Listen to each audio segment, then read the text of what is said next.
Everyone, my name is Alejandro Vasquez and I will be showing you my illustration of a cell and its organelles. I like to think of the cell as a small business in the large city of the body.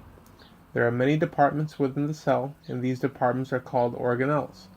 Each have different functions and tasks, yet all work together in unison to complete the cell.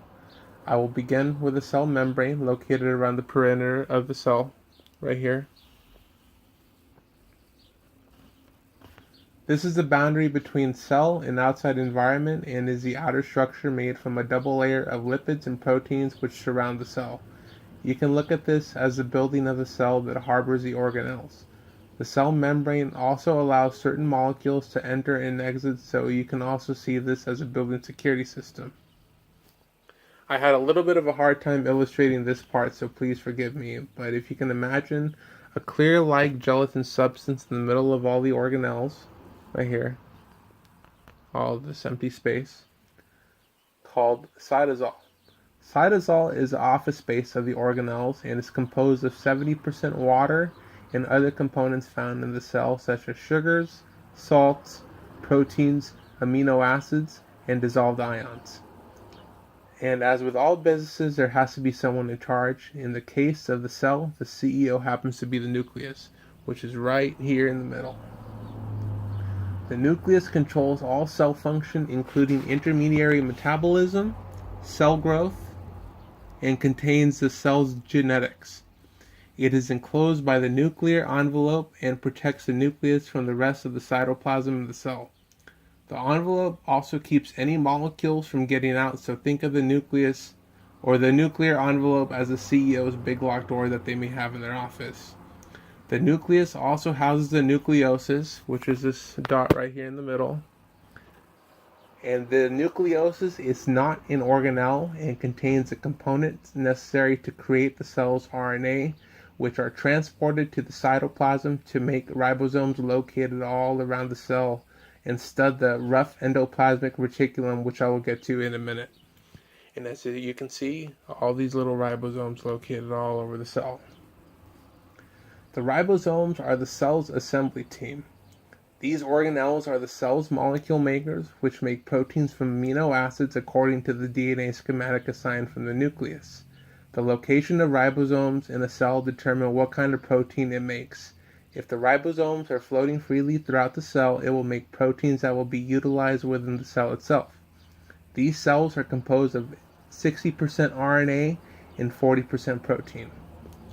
And as I mentioned a moment ago, here we have the rough endoplasmic reticulum right here and right here. This is the area where ribosomes conduct their work, which include protein synthesis, transport of proteins to the Golgi apparatus, and the rough endoplasmic reticulum can be considered the transport system of the cell.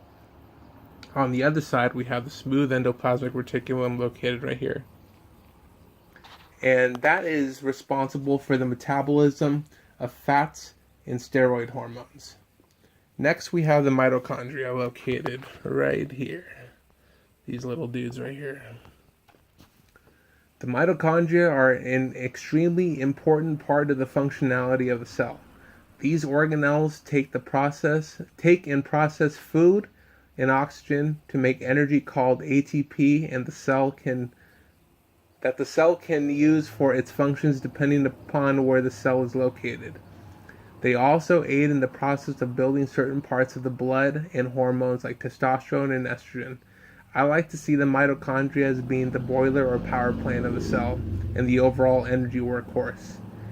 And as with any power structure, not all are built the same, and there are many moving parts to them as well. In the case of mitochondria, they contain two membranes. The outer membrane, much like that of a cell, contains the inner membrane, which folds over like a ribbon and creates a layered structure called cristae. The fluid inside the mitochondria is referred to as the matrix.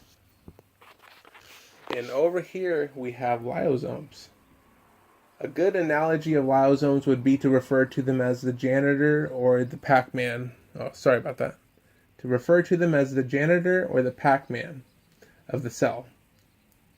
These organelles are the membrane sacs that contain enzymes and act as a disposal system and break down complex proteins, carbohydrates, lipids, and are then recycled back into the cytoplasm for new cell building material. They are used for digestion of cellular waste products, dead cells, and extracellular material, such as invading microbes that pose a threat to the cell. Next to the lysosome, we have the Golgi apparatus. And the Golgi apparatus has often been referred to as the packaging and shipping center of the cell, which is very fitting as all of its functions are associated with moving molecules from the endoplasmic reticulum to their destination and also making modifications along the way. It's formed from small pieces of rough endoplasmic reticulum, which also form small vesicles to make the Golgi body. These small vesicles can be pinched off the Golgi body to carry new chemicals away, and some of the vesicles also become lysosomes. Next, we move over to the centriole, right here, located right here. And the centriole aid in the cell division and make copies of themselves. Each is composed of 9 microtubules, located right here, almost like small pieces of spaghetti. And these centrioles help in the formation of the spindle fibers that also separate the chromosomes during cell division, known as mitosis, and form basal bodies from which cilia and flagella develop. With that being said, this wraps up my presentation on the cell and its organelles. Excuse me for any words that I may have stumbled over, but I hope I made sense in my explanation. But please feel free to critique me and leave any input. Thank you very much.